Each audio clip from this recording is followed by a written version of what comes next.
A Citizen's Guide to Supporting Federal Candidates, an online presentation of the FEC's Information Division. This presentation is designed to encourage citizens like yourself to take an active part in the federal election process. As you'll soon learn, there are several ways you may support candidates running for the U.S. House, Senate, and the presidency. Certain activities, however, are subject to the federal campaign finance law. For example, the law limits the amount you may contribute and prohibits certain people and organizations from making contributions at all. The law also requires public disclosure of certain campaign finance information. While there are many ways you can support candidates for federal office, three of the most common are listed here: contributions, independent expenditures, and volunteer activity. The campaign finance law defines the term contribution very broadly to include anything of value given for the purpose of influencing a federal election. That includes donations of money, goods and services, and any special discounts offered outside the normal course of business. Contributions are subject to limits both on their source and amount and must be disclosed to the public. Any contributions you make to federal candidates and committees are subject to the limits set forth in this chart. The highlighted limits are adjusted for inflation each election cycle, so be sure you're looking at the most current limits chart before making a contribution. If you contribute more than $200 to a candidate, PAC, or party committee, your name, address, occupation, and employer will be disclosed as part of the recipient committee's report to the FEC. Those reports are made public in the FEC's Public Records Office and on our website. The law prohibits contributions from certain sources, including corporations and labor organizations, government contractors, and foreign nationals. As an exception to the corporate labor ban, corporations and unions may sponsor PACs that raise money from the company's employees and stockholders or the union's members. These PAC funds may be used to make contributions to federal candidates. The government contractor ban applies to persons holding contracts to provide goods or services to the federal government. If you just work for a company that has a government contract, the ban won't prevent you from making personal contributions.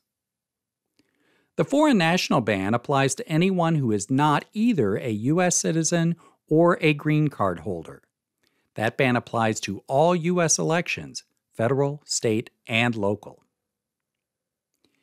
It's also illegal to make a contribution in the name of another, that is, to reimburse or otherwise fund another person's contribution. Now let's talk about independent expenditures.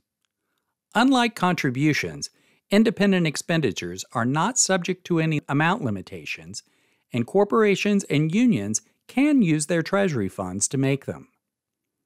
Independent expenditures are payments for communications, like this billboard, that expressly advocate the election or defeat of a candidate, but are not coordinated with that candidate's campaign. Every independent expenditure must include a disclaimer that identifies who paid for it, and that person must report their activity to the FEC. If you spend $250 or more on an independent expenditure, you'll need to report to the FEC on Form 5. Those reports are generally filed on a quarterly schedule.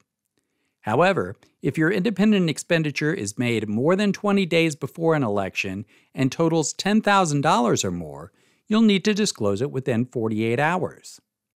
Closer to the election, 24-hour reports are required for independent expenditures of $1,000 or more.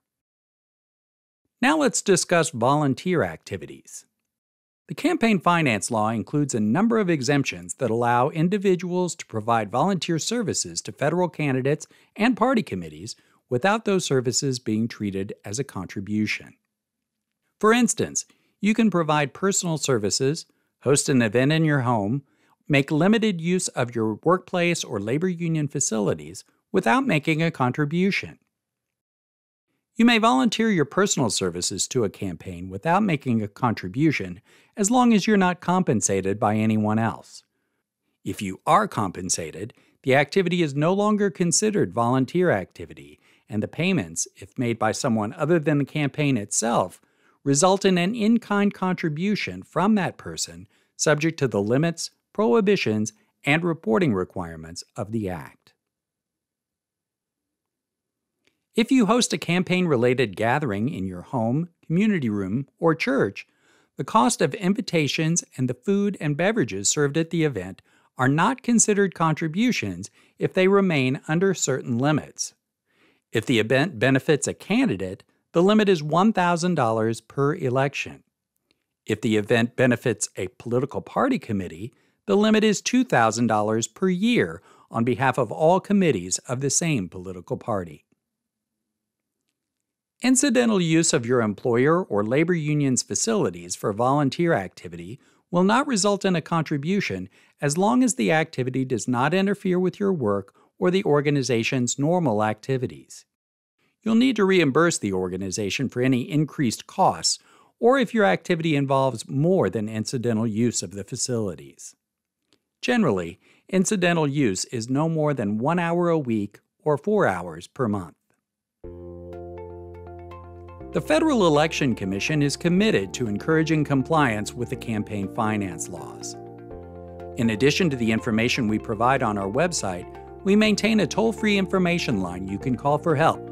We respond within 5 business days to questions sent by email, and we conduct conferences throughout the country, host webinars on a variety of topics, and post e-learning videos like this one on our website and YouTube channel. We encourage you to make use of these resources and look forward to serving you.